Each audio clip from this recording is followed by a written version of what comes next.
LDF Poonkode ഉപതെരഞ്ഞെടുപ്പ് convention ഏതാനും നിമിഷങ്ങൾക്കുള്ളിൽ ആരംഭിക്കും.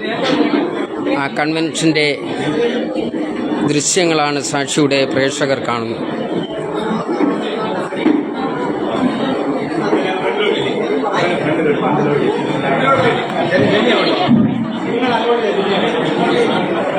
മുന്നോട്ട് വരണേ. നമ്മളെ വിളിക്കുന്ന മുഴുവൻ സഹാക്കളും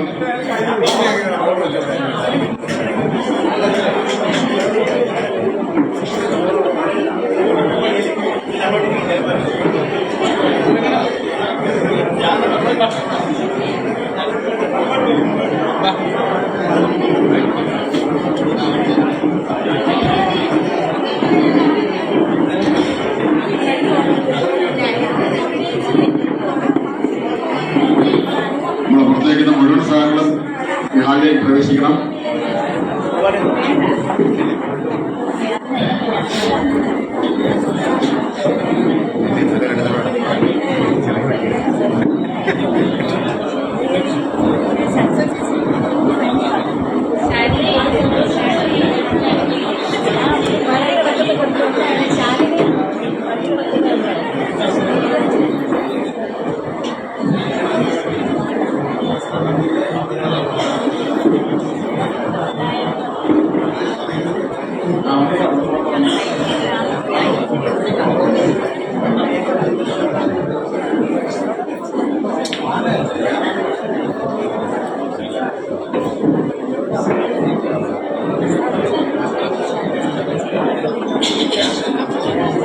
ഞങ്ങളെ നമ്മുടെ യോഗ നടപടികൾ ആരംഭിക്കുകയാണ്. ഈ യോഗത്തിന്റെ അധ്യക്ഷനായി CPIയുടെ നേതാവ് സഖാവ് M. ബാബുരാജിനെ ക്ഷണിച്ചു.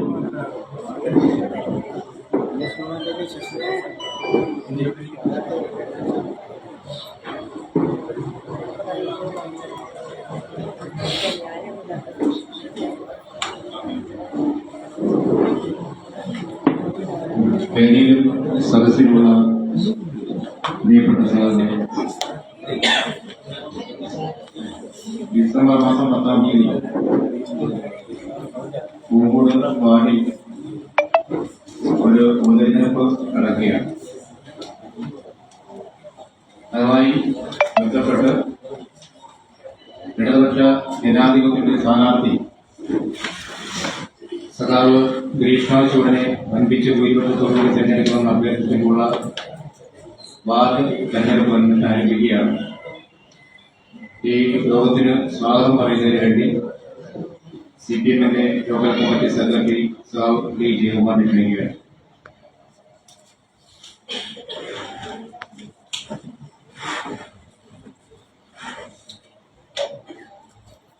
ഏറെ ബഹുമാനിതരായിട്ടുള്ള നാട്ടുകാരെ, പ്രിയമുള്ള സുഹൃത്തുക്കളെ, സഖാക്കളെ, ഡിസംബർ മാസം 10-ാം തീയതി പൂങ്കോട് വാർഡിലേക്കുള്ള ഉപതെരഞ്ഞെടുപ്പ് നടക്കുകയാണ്.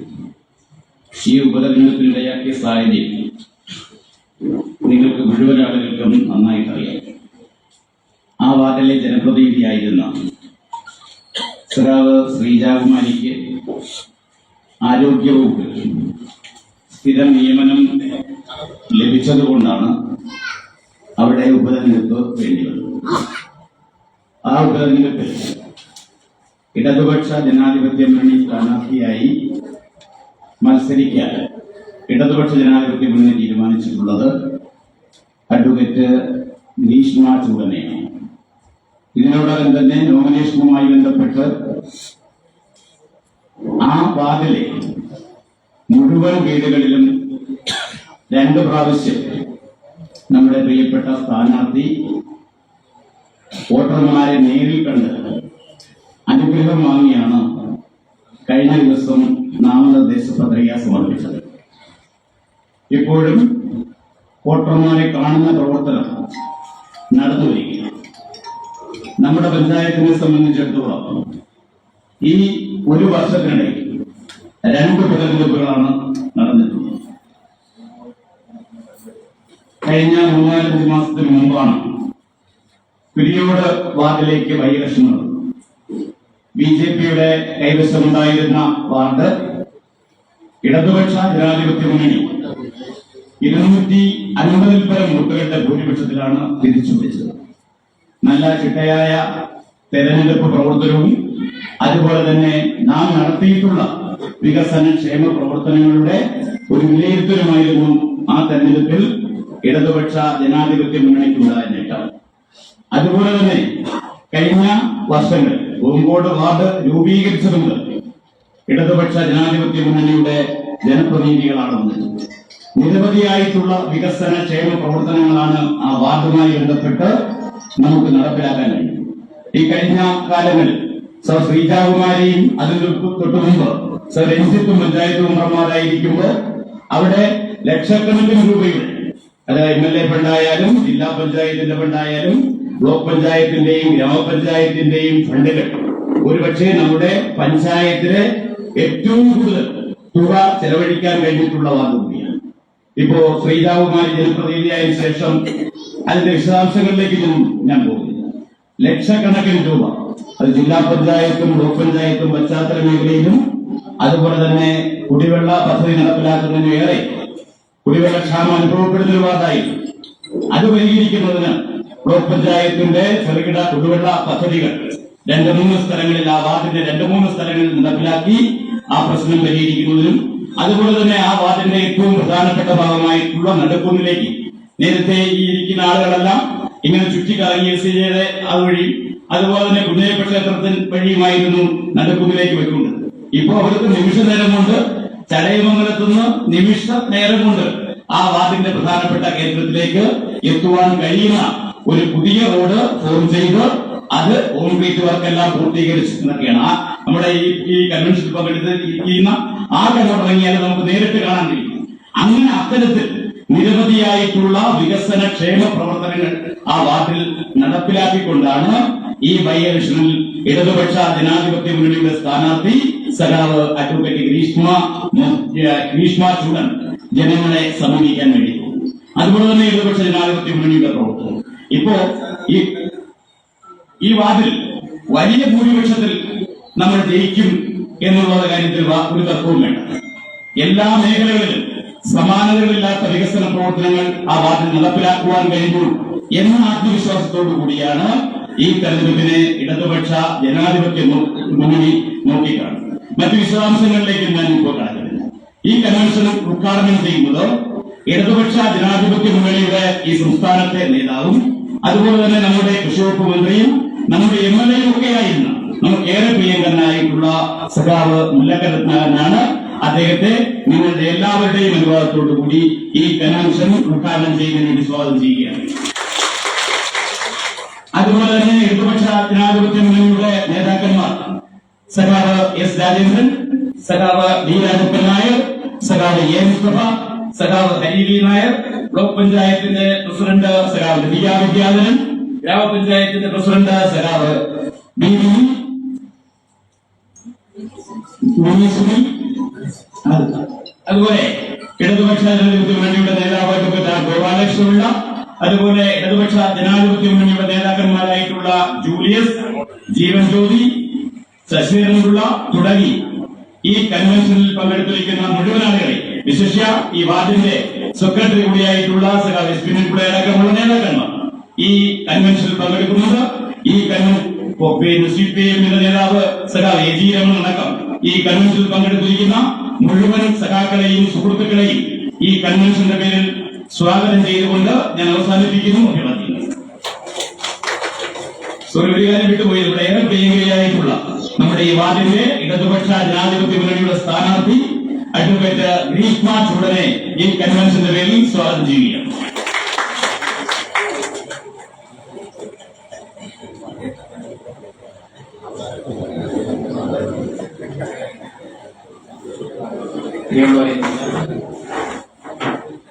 ഈ വാർഡില് ഇടതുപക്ഷ ജനാധിപത്യ മുന്നണി സ്ഥാനാർത്ഥി ജയിക്കപ്പെടുന്നതിന്റെ ആവശ്യങ്ങളെ സംബന്ധിച്ചെല്ലാം സ്വാഗത പ്രാസംഗികനായിട്ടുള്ള സ്വാഗത ജയകുമാർ പറഞ്ഞു കഴിഞ്ഞു. സമാനതകളില്ലാതെ നടത്തിയിട്ടുള്ള വികസന പ്രവർത്തനങ്ങൾ കഴിഞ്ഞ 4 വർഷം കഴിഞ്ഞ പഞ്ചായത്ത് മെമ്പറായിരുന്ന ശ്രീമതി ശ്രീലവുമായി ചെയ്തിട്ടുള്ളത്. ഇപ്പോഴും അവരുടെ വീട് നടന്നിട്ടുള്ള ചില വികസന പ്രവർത്തനങ്ങളുടെ ഫണ്ട് അനുവദിച്ച് അതിന്റെ പ്രവർത്തനം ആരംഭിക്കാൻ പോവുകയാണ്. ജില്ലാ പഞ്ചായത്തിന്റെ 38 ലക്ഷം രൂപ ഫണ്ട് അനുവദിച്ചുകൊണ്ട് അതിന്റെ ടെൻഡറായി കുഞ്ഞിയപ്പൻ ക്ഷേത്ര റോഡ് ഇപ്പോ കോൺക്രീറ്റും അതോടൊപ്പം തന്നെ ഇന്റർലോക്കിംഗ് ചെയ്യുന്നതിന് വേണ്ടിയുള്ള ടെൻഡറുകളായി കഴിഞ്ഞു. ഉത്സവത്തിന് മുമ്പ് തന്നെ അത് പൂർത്തിയാക്കണം എന്ന തരത്തിലാണ് ആലോചിച്ചിട്ടുള്ളത്. ഞാൻ ഒരുപാട് കാര്യങ്ങളിൽ പോകുന്നില്ല. MLA-യുടെ 15 ലക്ഷം രൂപ, അങ്ങനെ ഒരുപാട് കാര്യങ്ങൾ, ഒരുപാട് വികസന പ്രവർത്തനങ്ങൾ കഴിഞ്ഞ 4 വർഷത്തിനുള്ളിൽ ഈ വാർഡിൽ നടന്നിട്ടുണ്ട്. തീർച്ചയായും കഴിഞ്ഞ പഞ്ചായത്ത് മെമ്പർ തുടങ്ങിവെച്ച വികസന പ്രവർത്തനങ്ങൾ പൂർത്തീകരിക്കുന്നതിനും അതോടൊപ്പം തന്നെ പുതിയ വികസന പ്രവർത്തനങ്ങൾ ഏറ്റെടുക്കുന്നതിന് വേണ്ടി നമ്മുടെ പ്രിയപ്പെട്ട സ്ഥാനാർത്ഥി സഖാവ് ഗ്രീഷ്മ ചൂടൻ വിജയിക്കേണ്ടതായിട്ടുണ്ട്. അരിവാൾ ചുറ്റിയ നക്ഷത്ര മലയാളത്തിൽ സഖാവ് ഗ്രീഷ്മ ചൂടൻ അഞ്ചിച്ച ഭൂരിപക്ഷത്തോടുകൂടി തിരഞ്ഞെടുക്കണമെന്ന് അഭ്യർത്ഥിച്ചുകൊണ്ട് ഈ സദസ്സിനെ, ഈ കൺവെൻഷൻ ഔപചാരികമായി ഉദ്ഘാടനം ചെയ്യുന്നതിന് വേണ്ടി നമ്മുടെ എല്ലാ പ്രിയങ്കരനായിട്ടുള്ള മുൻ മന്ത്രിയും MLA-യും CPI-യുടെ സംസ്ഥാന എക്സിക്യൂട്ടീവ് അംഗമായിട്ടുള്ള സഖാവ് മുല്ലക്കര പ്രധാനെ ആദരപൂർവ്വം ക്ഷണിക്കുകയാണ്.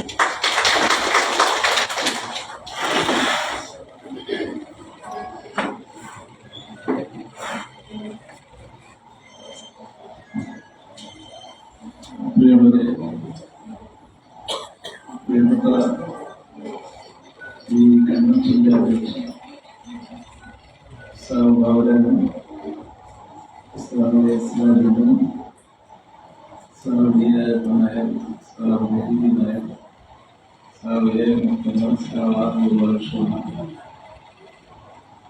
ഇവിടെ 2 വർഷ ജനാധിപത്യ മുന്നണിയിലെ വിവിധ പാർട്ടികളുടെ തമ്മിൽ പരിചയ പ്രവർത്തനങ്ങളായ നേതാക്കന്മാർ, ബ്ലോക്ക് പഞ്ചായത്ത് പ്രസിഡന്റ്, ഗ്രാമപഞ്ചായത്ത് പ്രസിഡന്റ് ഉൾപ്പെടെയുള്ള ജനപ്രതിനിധികൾ ഇവിടെ മത്സരിക്കുന്ന സ്ഥാനാർത്ഥി ഗ്രീഷ്മ ചൂടൻ ആ വിജയത്തിന് വേണ്ടിയുള്ള ഒരുക്കങ്ങൾ നടത്താൻ കൽപ്പിക്കപ്പെട്ട ഉത്തരവാദിത്തമുള്ള പ്രവർത്തകരും നേതാക്കന്മാരുമായ ഞങ്ങളും സഹോദരി സഹോദരന്മാരും സഖാക്കളും ഉൾപ്പെടെ സാമാന്യ വലിയൊരു സദസ്സുണ്ടായിരുന്നു ഇവിടെ സന്നിഹിതരായിട്ടുണ്ട്. ഈ തെരഞ്ഞെടുപ്പ് കൺവെൻഷന്റെ മുഖ്യമായ ഉദ്ദേശം തെരഞ്ഞെടുപ്പ് പ്രവർത്തനങ്ങൾ പ്ലാൻ ചെയ്യുന്നത്, അതിന് നേതൃത്വം നൽകുന്നതിനുള്ള ഒരു കമ്മിറ്റി രൂപീകരിക്കുകയാണത്. ഉപതെരഞ്ഞെടുപ്പ് വന്ന വഴിയെക്കുറിച്ചെല്ലാം ഇവിടെ സൂചിപ്പിച്ചു. തെരഞ്ഞെടുക്കപ്പെട്ട ഈ വാർഡിനെ പ്രതിനിധീകരിച്ച ഇടതുപക്ഷ ജനാധിപത്യ മുന്നണി തുടങ്ങി നേതൃത്വപരമായ പങ്ക് വഹിച്ചുപോയ ഒരാൾക്ക് ജീവിതത്തിന്റെ സുരക്ഷിതത്വത്തിൽ ജോലി സ്വാഭാവികമായി അതിലേക്ക് പോകേണ്ടി വരും. അങ്ങനെ വന്നൊരു ഒഴിവാണ്. അപ്പൊ അതിനൊരു തുടർച്ച ഉണ്ടാവാൻ വേണ്ടി വളരെ സ്വാഭാവികമായി ഇടതുപക്ഷ ജനാധിപത്യ മുന്നണിയുടെ സ്ഥാനാർത്ഥിയെ വിജയിപ്പിക്കുക എന്ന ധാർമ്മികവും മാനവികവും രാഷ്ട്രീയവുമായ ഉത്തരവാദിത്വം നിങ്ങളുടെ അർപ്പിതമാണ്. അത് നിങ്ങൾ വോട്ടർമാരായ ഈ വാർഡിലെ ജനങ്ങളെ എത്തിക്കുക എന്ന ഒരു വീഴ്ച വരാത്ത ജോലിയാണ് നിങ്ങൾ ചെയ്തു തീർക്കുന്നത്.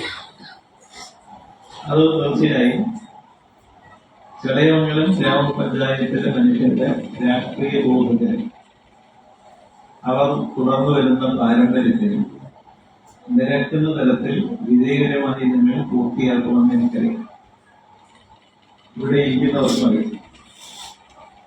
ഞാൻ അതുകൊണ്ട് നിങ്ങളെ അതിനുവേണ്ടി ഒരുപാട് ഒരുക്കുന്ന ഏതെങ്കിലും ഞാനെന്റെ പ്രസംഗത്തിലൂടെ നടത്തണമെന്ന് നിങ്ങൾ ഉദ്ദേശിക്കുന്നില്ല.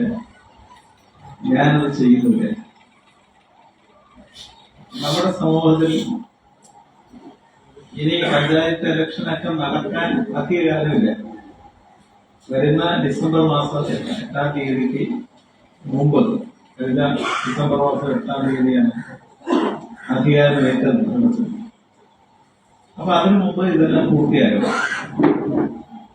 എന്നാലും ഇപ്പോഴത്തെ സാഹചര്യത്തിൽ ഏതെങ്കിലും ഒരു വാർഡ് അല്ലെങ്കിൽ ഒരു മുനിസിപ്പാലിറ്റി, ഒരു കോർപ്പറേഷൻ, ഒരു ബ്ലോക്കിൽ, ഒരു ജില്ലയിൽ ഏതെങ്കിലും സ്ഥാനങ്ങൾ ഒഴിഞ്ഞു കിടക്കാൻ പാടില്ല. കാരണം ജനപ്രതിനിധിയെ കൊണ്ടുള്ള ആവശ്യം പഴയതിൽ നിന്ന് വ്യത്യസ്തമായി ഒരു സാധാരണ പൗരന്റെ ജീവിതത്തിൽ ഒരുപാട് സന്ദർഭങ്ങളിൽ സ്വാധീനം ചെലുത്താൻ കഴിയുന്ന, ചെയ്തു കൊടുക്കേണ്ടുന്ന കാര്യങ്ങളുടെ ഒരു നല്ല കണ്ണിയാണ് ഓരോ വാർഡ് മെമ്പറും, ബ്ലോക്ക് മെമ്പറും, ജില്ലാ പഞ്ചായത്ത് മെമ്പറും, മുനിസിപ്പൽ കോർപ്പറേഷൻ മെമ്പറും ആയിട്ടുള്ള ജനപ്രതിനിധികളല്ല.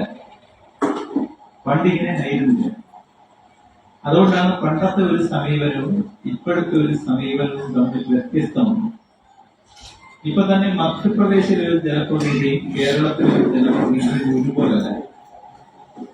അത് കേരളം ഈ ത്രിതല പഞ്ചായത്ത് സംവിധാനത്തെ പരിപാലിക്കുന്നതും ശ്രദ്ധിക്കുന്നതും ഇന്ത്യയിൽ മാത്രമല്ല ലോകത്ത് തന്നെ ശ്രദ്ധേയമായ അളവിലാണ്. അതുകൊണ്ടാണ് വിദേശത്ത് നിന്ന് പോലും ഇവിടെ പല കാര്യങ്ങൾ പഠിക്കാനാണ് വരുന്നത്, പഠിക്കുന്നതും. അതാത് രാജ്യങ്ങളിലും ഇന്ത്യയിലെ തന്നെ പല സംസ്ഥാനങ്ങളിലും അവർ നടപ്പാക്കാൻ ശ്രദ്ധിക്കുന്നു. പണ്ട് കാലത്ത് പഞ്ചായത്ത് ഇലക്ഷൻ 5 വർഷം കൂടുമ്പോഴൊന്നും നടക്കാറില്ല. ഒരു ഘട്ടത്തിൽ ഏതാണ്ട് 16-18 വർഷം ഒരു പഞ്ചായത്ത് ഇലക്ഷൻ നീണ്ടുപോയി. ആ പഞ്ചായത്ത് ഇലക്ഷനിൽ തെരഞ്ഞെടുക്കപ്പെട്ട ജനപ്രതിനിധികൾ വലിയൊരു പങ്ക് വഹിച്ചുപോയി. പക്ഷെ അതൊന്നും ആർക്കും ഫീൽ ചെയ്യില്ല. ഫീൽ ചെയ്യാതിരുന്ന കാര്യം എന്താണെന്ന് വെച്ചാൽ പഞ്ചായത്ത് മെമ്പറും പഞ്ചായത്ത് ഭരണവും, അന്ന് ബ്ലോക്ക് പഞ്ചായത്തും ജില്ലാ പഞ്ചായത്തും ഒന്നുമില്ല, ആളുകളുടെ നിത്യജീവിതവുമായിട്ടോ വികസനവുമായിട്ടോ ബന്ധപ്പെട്ട കാര്യങ്ങളിൽ ശ്രദ്ധിക്കാൻ തക്ക തരത്തിൽ അവർക്ക് അധികാരമുണ്ടായിരുന്നില്ല, സമ്പത്തുണ്ടായിരുന്നില്ല, അന്തസ്സുണ്ടായിരുന്നില്ല. അതുകൊണ്ട് തന്നെ ആ കാലത്ത് ജനപ്രതിനിധികളാകുന്നവർ മിക്കവാറും ആ സമൂഹത്തിലെ ഏറ്റവും വലിയ വീട്ടിലെ ഒരാളായി. വീട്ടിലെ ഏതെങ്കിലും മരത്തിലൊക്കെ വയ്ക്കോട്ടുള്ള വലിയ മുറ്റമുള്ള, ആളുകൾക്ക് വന്നിരിക്കാൻ സൗകര്യമുള്ള, ഒരു കേസ് അന്വേഷണത്തിന് പോലീസുകാർ വന്നാൽ ഒരു കരുത്ത് ചെത്തി കൊടുക്കാൻ സൗകര്യമുള്ള, ഇരിക്കാൻ സൗകര്യമുള്ള ഒരു വീട്ടിലെ അംഗമായി, ഒരു പ്രമാണിയായി. അത്തരം പ്രമാണിമാർ ചിന്തിക്കുന്നതും ആലോചിക്കുന്നതുമല്ല പ്രാമാണികത്തിന്റെ സ്വഭാവമുള്ള കുറച്ചു പേരുടെ കാര്യം. അന്നത്തെ പഞ്ചായത്ത് മെമ്പർമാർ മിക്കവാറും അവരുടെ ഒരു ഉത്തരവാദിത്വം സമൂഹത്തിൽ ഏതെങ്കിലും ആത്മഹത്യയെല്ലാം നടന്നാൽ, പ്രത്യേകിച്ച് തൂങ്ങി നടന്നാൽ, പോലീസ് തയ്യാറാക്കാൻ കൂടെ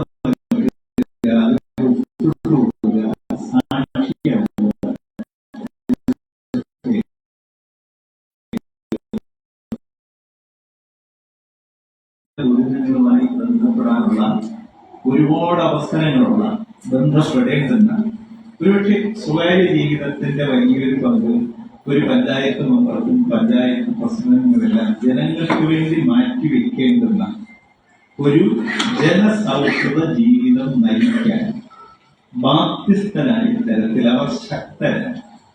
ഒപ്പം അവർ മനുഷ്യരുടെ മൊത്തം പ്രതിനിധിയാണ്.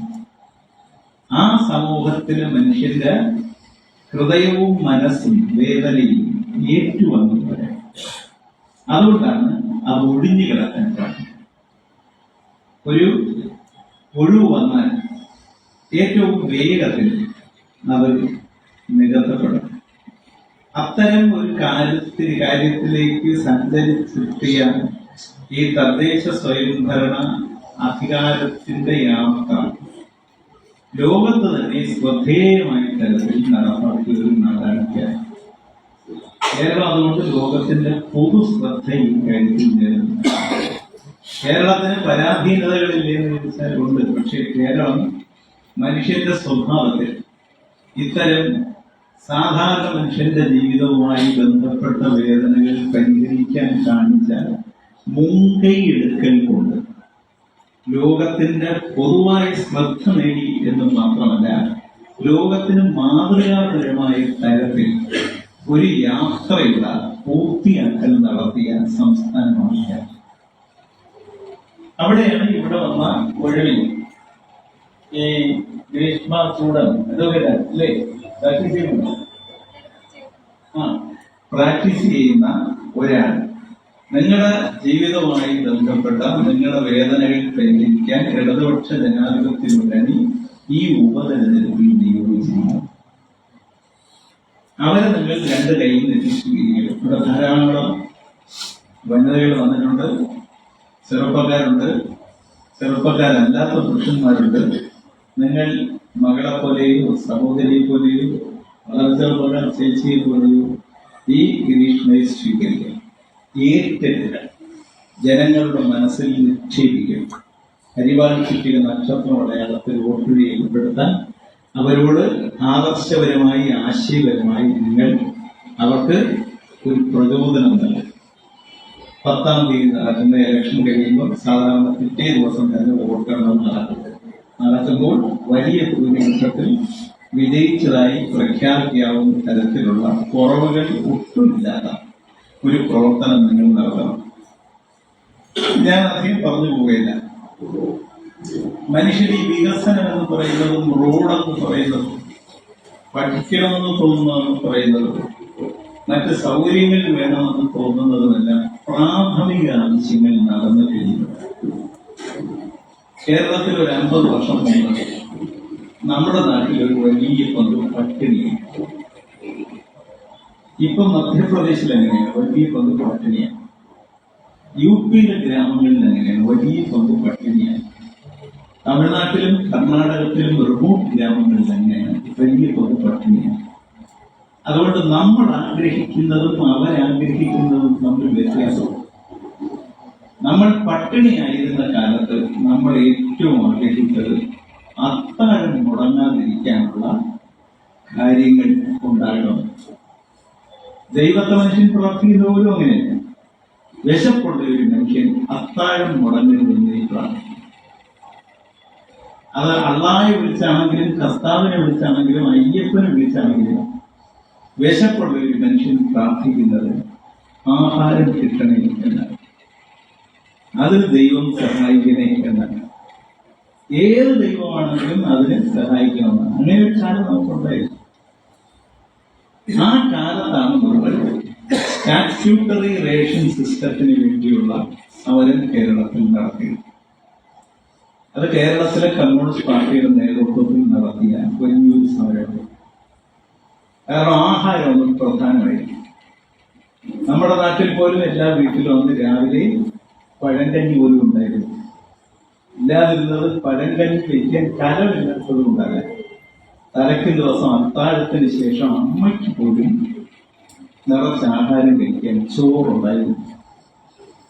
ആ അമ്മ എന്നാലും കുറച്ച് ആഹാരം കഴിച്ചിട്ട്, നിങ്ങളെയൊക്കെ അമ്മമാരൊക്കെ അങ്ങനെ ചെയ്തവരായിരിക്കും, ആഹാരം കഴിച്ചിട്ട് അല്പം ചോറ് കലത്തിലിട്ട് വെള്ളം ഒഴിച്ച് അത് നിറച്ചിട്ടേ കലത്തിൽ വെള്ളം ഒഴിച്ച് നിറയ്ക്കുമെങ്കിലും അമ്മയുടെ വയറ്റിനകത്ത് വെള്ളം ഒഴിച്ചാലും നിറയാതെ പട്ടിണി ഒരു വലിയ പങ്ക് ബാക്കി കിടക്കണം.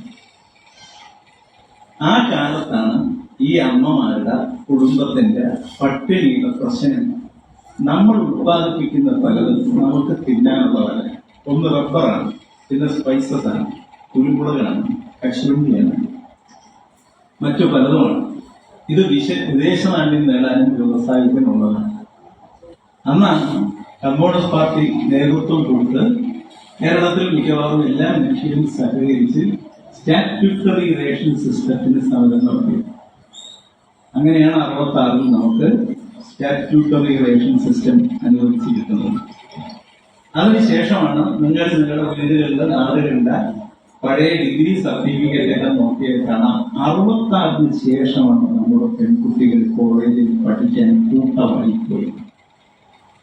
കാരണം വീട്ടിൽ അരി ഉണ്ടെന്ന് വന്നാൽ 10ാം ക്ലാസ് ജയിച്ച് നിൽക്കുന്ന അന്ന് ഈ ഹയർ സെക്കൻഡറി ഇല്ലാത്തതുകൊണ്ട് പ്രീ ഡിഗ്രി കോളേജിൽ തന്നെ പോകണം. ജയിച്ചു നിൽക്കുന്ന പെൺകുട്ടിക്ക് കൊണ്ടുപോകാൻ ഒരു പിടി ചോറുണ്ടെന്ന് വന്നപ്പോഴാണ്, ഒരു പൊതിയിലൊരു ചമ്മന്തിയും ഉണ്ടെങ്കിൽ ഉച്ചപ്പട്ടിണി ഇല്ലാതെ വീട്ടിലിരിക്കുന്നതിന് പകരം കോളേജിൽ പോയി ക്ലാസ്സിലിരിക്കാൻ സൗകര്യമുണ്ടെന്ന് വന്നപ്പോഴാണ് ആളുകൾ കോളേജിൽ പോകാൻ തുടങ്ങി. അങ്ങനെയാണ് നാടുനീള കോളേജ് ഉണ്ടായത്. നിങ്ങൾ കേരളത്തിലെ കോളേജുകളുടെയൊക്കെ ചരിത്രം പരിശോധിച്ചാൽ 66 ശേഷമാണ് കേരളത്തിൽ എല്ലാ മണ്ഡലത്തിലും കോളേജുകൾ വന്നു തുടങ്ങി. NSS-ഉം SNDP-യും MES-ഉം ക്രിസ്ത്യൻ സഭകളും ഒക്കെ അതിനു മുമ്പ് വലിയ പട്ടണങ്ങളിൽ മാത്രമേ കോളേജ് ഉണ്ടായിരുന്നു. നാടുനീള വന്നത് അതിന് ശേഷമാണ്. കാരണം വീട്ടിൽ ചോറുണ്ടായിരുന്നു, കഴിച്ചുകൊണ്ട് വീട്ടിലിരിക്കുന്നതിന് പകരം സൗജന്യമായി പഠിക്കാനുള്ള സൗകര്യം കൂടി മറ്റ് സംസ്ഥാനങ്ങളിൽ ഇല്ലാത്ത ഒരു ജനകീയ വിദ്യാഭ്യാസത്തിന്റെ മുഖം കേരളത്തിൽ തുടങ്ങിയപ്പോഴാണ് നമ്മൾ ഡിഗ്രിക്കാരായത്. ഇന്ന് ഫ്രാൻസിലുള്ളതിനേക്കാൾ ഈ കണക്ക് ലോകത്തെടുക്കുന്ന എങ്ങനെയാ ലക്ഷത്തിൽ ഇത്ര പേർക്ക് ഡിഗ്രിയുണ്ട്, ലക്ഷത്തിൽ ഇത്ര പേർക്ക് പട്ടിണിയുണ്ട്, ലക്ഷത്തിൽ ഇത്ര പേർക്ക് സർട്ടിഫിക്കറ്റ് ഉണ്ട്. അതിന്റെ അടിസ്ഥാനത്തിൽ അതിൽ ഫ്രാൻസിനെക്കാളും അമേരിക്കയെക്കാളും ഡിഗ്രിക്കാരുള്ളത് കേരളത്തിൽ. ഇതൊരു സമീപനത്തിന്റെ പ്രശ്നമാണ്. നിങ്ങൾക്ക് ഡിഗ്രി ഉണ്ടാവുമ്പോൾ സത്യത്തിൽ കിട്ടുന്നത് ഒരു അന്തസ്സാണ്. രാജസ്ഥാനിലെ പണക്കാരുണ്ട് ഇവിടെ, പക്ഷെ അവിടെ കേരളത്തെ പോലെ വിദ്യാഭ്യാസത്തിലുള്ള ഒരു അന്തസ്സ് കിട്ടിയില്ല. അതിന്റെ പ്രധാനപ്പെട്ട കാര്യം ഒരു സമീപനമാണ്. ഇന്ത്യയിൽ എല്ലായിടത്തും മുസ്ലിങ്ങളുണ്ട്, എല്ലാ സംസ്ഥാനങ്ങളിലും. പക്ഷെ കേരളത്തിലെ മുസ്ലിങ്ങൾക്കുള്ള ഒരു അന്തസ് ഇന്ത്യയിൽ മറ്റുള്ളവർക്കില്ല എന്ന് മാത്രമല്ല, കേരളത്തിലെ പിന്നോക്കക്കാരനുള്ള അന്തസ് ഇന്ത്യയിൽ മറ്റുള്ളവർക്കില്ല എന്ന് മാത്രമല്ല, കേരളത്തിലെ ദളിതർക്കുള്ള അന്തസ് ഇന്ത്യയിൽ മറ്റുള്ളവർക്കില്ല എന്ന് മാത്രമല്ല, ലോകത്ത് തന്നെ പലർക്കുമില്ല. അതുകൊണ്ടാണ് കേരളം പല കാര്യത്തിലും ഒന്നാം സ്ഥാനം നിൽക്കുന്നത്. ഏതെങ്കിലും ഒരു രാഷ്ട്രീയ പാർട്ടിയുടെ ഗുണമെന്ന് മാത്രമല്ല, കേരളത്തിൽ വന്ന ഒരു പൊതുമാറ്റം, ആ മാറ്റത്തിന് രാഷ്ട്രീയ നേതൃത്വം കൊടുത്ത ഒരു സമീപനം കേരളത്തിൽ കൊണ്ടുവന്നത് മുഖ്യമായി കേരളത്തിലെ ഇടതുപക്ഷ പ്രസ്ഥാനം. അങ്ങനെയാണ് ഇവിടെ ഇത്രയും ഡിഗ്രിക്കാരുണ്ടായത്. ഞാൻ തന്നെ ഇവരോടൊക്കെ ഞാൻ MLA ആയിരിക്കും പലരോട് ചോദിക്കുന്നുണ്ട്. അപ്പൊ ചിലർ പറയും ഞാൻ ഡബിൾ അമ്മയാണ്. അപ്പൊ ഇത് കേരളത്തിന്റെ ഒരു പ്രത്യേകതയാണ്. വലിപ്പ ചെറുപ്പത്തിന്റെ ഒരുപാട് വലിയ തട്ടുകൾ കേരളം തകർത്ത് ഒരു സമത്വത്തിന്റെ അന്തസ്സിന്റെ പുതുവഴി സൃഷ്ടിച്ചു. ആ സൃഷ്ടിക്കപ്പെട്ടതിൽ അത് സൃഷ്ടിച്ചു വരുമ്പോഴാണ് ആഹാരത്തിന്റെ പ്രശ്നം ഇല്ലാതായാൽ ഈ പഴയ ഒരു മനോജ് കുമാറിന്റെ സിനിമയുണ്ട്. ആ സിനിമയുടെ പേര് റോട്ടി കപ്പട മക്കാൻ. എനിക്ക് തോന്നുന്നു ഞാൻ 8ാം ക്ലാസ്സിൽ പഠിക്കുമ്പോഴാണ് ആ സിനിമ ഓടിക്കേണ്ടത്. അതായത് ആഹാരം, വസ്ത്രം, വീട് എന്നാണെന്നില്ല, അത് പ്രാഥമികമാണ്. ഇന്ന് കേരളം അതിനെക്കുറിച്ച് ചർച്ച ചെയ്തില്ല. കേരളത്തിലെ കണക്കനുസരിച്ചാണെങ്കിൽ കേരളത്തിൽ 14 ലക്ഷം വീടുകൾ ആട് താമസമില്ലാതെ ഒഴിഞ്ഞു കിടക്കുന്നു. കേരളത്തിൽ ഇനി എല്ലാവർക്കും കൂടെ വീട് കൊടുക്കാൻ തീരുമാനിച്ചാൽ ഒരു 3 ലക്ഷം വീടുകളുണ്ടെങ്കിൽ എല്ലാവർക്കും വീട് കൊടുക്കാം. ഇന്ത്യയിൽ എങ്ങുമില്ലാത്ത വണ്ണം കേരളത്തിൽ എല്ലാ വീട്ടിലും വൈദ്യുതി എത്തിയിട്ടുണ്ട്. ഇവിടെ വൈദ്യുതി മൊത്തം ഉത്പാദിപ്പിക്കുന്നുണ്ടല്ല. വൈദ്യുതി ഏറ്റവും കൂടുതൽ ഉത്പാദിപ്പിക്കുന്ന സംസ്ഥാനങ്ങൾ നമ്മുടെ തൊട്ടടുത്ത് തന്നെ ഉണ്ട്. പക്ഷെ അവിടെ എല്ലാവർക്കും വീടില്ല, എല്ലാ വീട്ടിലും വൈദ്യുതിയില്ല. ഇവിടെ എത്തിയത് എന്താണെന്ന് ചോദിച്ചാൽ, എന്റെ വീട്ടിൽ ലൈറ്റ് വേണമെന്ന് എനിക്ക് തോന്നണമെങ്കിൽ എനിക്ക് ആദ്യം വിശപ്പ് മാറും. എന്റെ വിശപ്പ് മാറി. 2, എനിക്ക് വസ്ത്രം ഉണ്ടാകും. എനിക്ക് വസ്ത്രം കിട്ടി. 3, ആഹാരവും വസ്ത്രവും കിട്ടിയാൽ പിന്നെ താമസിക്കാൻ ഒരു വീട്. താമസിക്കാൻ ഒരു വീട് എന്ന് പറഞ്ഞാൽ കിടക്കാനുള്ള ഒരു ലോകന. എനിക്കൊരു അഡ്രസ് വേണം. ഒരു കത്തയച്ചാൽ എനിക്ക് കിട്ടണം. എനിക്ക് എന്റേതായെന്ന് പറയാവുന്ന ഒരു സുരക്ഷിതത്വം എന്റെ പേരിൽ ഒരുതരം പ്രൗഢി വന്നിട്ടുണ്ടെങ്കിൽ എനിക്കൊരു വീട് വരും. ഇത് ഇന്ത്യയിൽ ഇതുപോലെ എങ്ങും ഉണ്ടായിട്ടില്ല. ഇത് 3 വന്നാൽ വരുന്നവർ പിന്നെ റോഡ് ആഗ്രഹിക്കും. ഇന്ത്യയിലെ ഒരുപാട് ഗ്രാമങ്ങളിലെ മനുഷ്യൻ റോഡ് ആഗ്രഹിക്കുന്നില്ല. കാരണം അതിന്റെ അർത്ഥം എന്താണെന്ന് വെച്ചാൽ അവിടെ ആഗ്രഹിക്കാവുന്ന തരത്തിൽ ഈ സുരക്ഷിതത്വം വന്നിട്ടില്ല. അപ്പൊ ഈ സുരക്ഷിതത്വം വരുന്നിടത്ത് റോഡ് ആഗ്രഹിക്കും, വീട്ടിൽ വെളിച്ചം ആഗ്രഹിക്കും, പഠിക്കാൻ സ്കൂൾ ആഗ്രഹിക്കും, ചികിത്സയ്ക്ക് ഹോസ്പിറ്റൽ ആഗ്രഹിക്കും, പിന്നെ സഞ്ചരിക്കാൻ വാഹനം ആഗ്രഹിക്കും, പിന്നെ ഒരു തൊഴിൽ ആഗ്രഹിക്കും, ഇവിടെ കിട്ടിയില്ലെങ്കിൽ പുറത്തുപോയി തൊഴിൽ ചെയ്യാനുള്ള സൗകര്യം ആഗ്രഹിക്കും, വീട് തന്നെ ഒന്നുകൂടെ വലുതാക്കാൻ ആഗ്രഹിക്കും. അതായത് ആഗ്രഹങ്ങൾ ഒരിക്കലും നിവൃത്തിയില്ല.